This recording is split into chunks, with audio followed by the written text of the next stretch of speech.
berlapang dada. Ini sesuatu yang berat, tetapi subhanallah ini penyebab pelebur dosa-dosa. Allah berfirman dalam surah Al-Imran ayat 133 sampai 134, A'udzu billahi minasyaitonir rajim, wasari'u ila magfiratin min rabbikum wa jannatin arduhas samawati wal ardu iddat lil muttaqin alladzina yunfikuna fis sarra'i wad dharra'i wal qadhimina al ghaidha wal 'afina 'anil nas wallahu yuhibbul muhsinin. Bersegeralah kamu kepada ampunan dari Tuhanmu, bersegeralah bertaubat dan kejarlah surga yang dijanjikan yang luasnya seluas langit dan bumi, yang disediakan untuk orang-orang yang bertakwa, yaitu orang-orang yang menafkahkan hartanya baik di waktu lapang maupun sempit. Ini kunci pertama nafsu surga dan dapat pengampunan Allah. Rutin bersedekah baik di waktu kaya ataupun lagi miskin, dan orang-orang yang menahan amarahnya. Qadhimil ghaidh, al-ghaidh kata para ulama adalah marah yang dia mampu untuk melampiaskan karena dia atasan atau dia benar, lalu dia mengontrol amarahnya.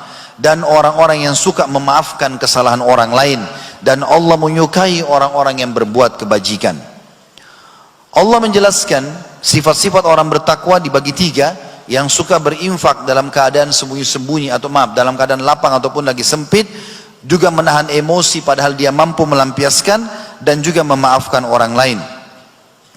Ayat ini teman-teman sekalian memberikan gambaran kepada kita pelajaran penting. Rutinnya seseorang bersedekah setiap hari, kemudian juga dia bisa mengontrol emosinya. Disebutkan dalam sebuah kisah, ada seorang salafus saleh, dia memiliki seorang budak, hamba sahaya.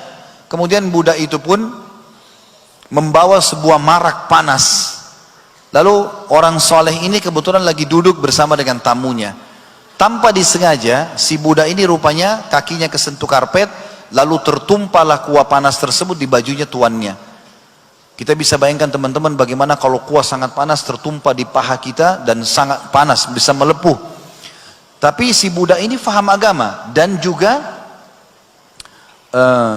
tuannya ini faham agama. Maka budaknya tiba-tiba mengatakan, "Tuan, Allah telah berfirman dalam Al-Quran." Ya. Maka tiba-tiba tuannya mengatakan, "Bacakanlah." Maka dia pun mengatakan, ya, "Wal qadhiminal ghaidh," dan orang-orang yang bisa menahan marahnya pada saat dia sedang emosi. Maka tuannya mengatakan, "Saya sudah menahan marah saya." Lalu dia bilang, "Masih ada lanjutan ayat, Tuan.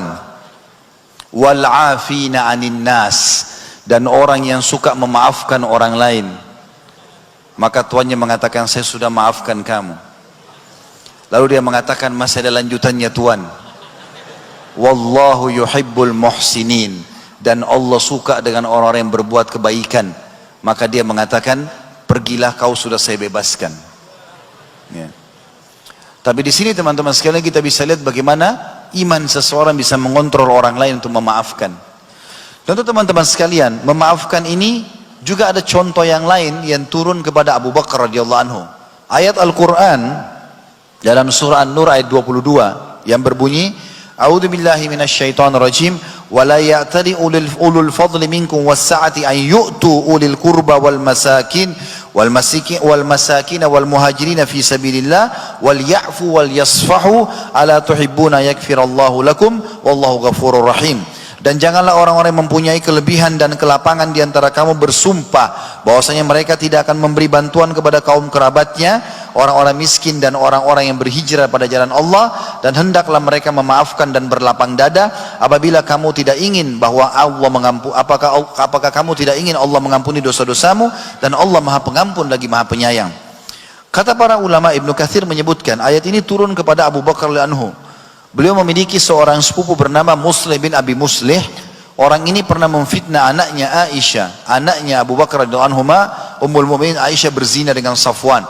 Maka pada saat itu, karena tiap hari dibiayai hidupnya lalu dia sebarin fitnah, kata Abu Bakar, "Demi Allah mulai sekarang aku tidak akan membayar lagi atau tidak akan membiayai hidupmu."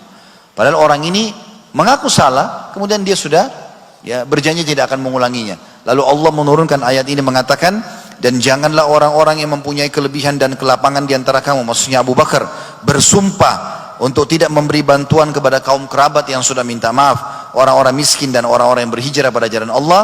Tidakkah dan hendaklah mereka memaafkan dan berlapang dada? Apakah kamu tidak ingin Allah mengampunimu? Maka kata Abu Bakar, aku ingin Allah mengampuni dosa-dosaku. Lalu beliau pun menebus sumpahnya dengan memberikan makan 10 orang miskin. Juga bagi suami-suami ya, yang hadir di sini dan juga ayah ya, secara khusus Allah turunkan ayat Al-Quran dalam surah At-Taghabun ayat 14. Allah berfirman, A'udzu billahi minasyaitonir rajim. Ya ayyuhalladzina amanu inna min azwajikum wa auladikum aduwwan lakum fahdharuhum wa in ta'fu wa tasfahu wa takfiru fa innallaha ghafurur rahim. Hai orang-orang beriman, sesungguhnya di antara istri-istri dan anak-anakmu ada yang menjadi musuh bagimu, maka berhati-hatilah kamu terhadap mereka, dan jika kamu memaafkan dan tidak memarahi serta mengampuni atau memaafkan mereka, maka sungguhnya Allah Maha Pengampun lagi Maha Penyayang. Kata Imam At-Tabari dalam tafsir ayat At-Taghabun 14 ini, wahai orang-orang beriman kepada Allah dan Rasulnya, sesungguhnya sebagian istri dan anakmu ada yang menjadi musuh bagimu, mereka menghalangimu dari jalan Allah dan menghindarkanmu dari taat kepadanya, maka berhati-hatilah, jangan menuruti perintah mereka untuk tidak taat kepada Allah. Diriwayatkan hadis ini turun kepada kaum yang ingin masuk Islam dan hijrah tapi dihalang-halangi oleh istri dan anak mereka. Sebagian juga ulama tafsir mengatakan yang dimaksud dengan ayat ini adalah ada di antara para istri dan anak, seringkali kalau si suami atau ayah ingin pergi sholat berjamaah di masjid, atau ingin bersedekah, atau ingin menjenguk orang sakit, atau membantu orang tuanya, maka mereka berusaha menghalang-halangi dalam ketaatan. Dalam ayat ini Allah memerintahkan untuk tidak mematuhi mereka dalam kemaksiatan itu, tetapi tetap memaafkan mereka. Jadi tidak terbawa dengan arus emosional, tapi menasihati dengan cara baik agar mereka sadar.